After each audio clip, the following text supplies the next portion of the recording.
Anong latest sa mundo ng showbiz? Hindi lingid sa ating kaalaman na si Andrea Brillantes at Francine Diaz ang mga promising actresses ngayon sa kanilang henerasyon. Ating balikan ang kanilang throwback interviews patungkol sa kanilang mga showbiz crushes. Meron ba kayong mga showbiz crushes or dream leading na? Kahit na yung mas matanda sa inyo. Si Kuya Donnie, Pangitinan. Pangitinan. Eh, sino ba? Si Luke Alford. Kasi po, friends po kami. Si Luke Alford po, yung sa The Voice. Gusto ko po siya makatrabaho kasi friends kami. Makatrabaho ka. O yung isa, si ano? Si Darren ayaw makatrabaho. Daniel Padilla. Ever since then, Kuya DJ. Pero naka-work mo siya sa pangako sa'yo. Isa pa.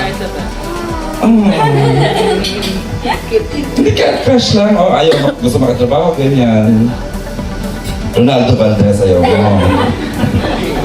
Siguro si Daniel Padilla po dahil mukha po siyang anime. Well mga Mars, ano ang masasabi niyo sa kanilang mga showbiz crushes? Si Francine Diaz ay si Donnie Pangilinan at si Andrea Brillantes naman ay si Daniel Padilla. And hindi na ako magbabasa ng mga throwback comments mga Mars. Baka mamaya meron na naman tayong mga netizens na magbabardagulan dito sa comment section. Okay? So, kung nagustuhan mo ang ganitong video, mag-like and comment lang. We are open for suggestions para sa susunod na topic on our next video.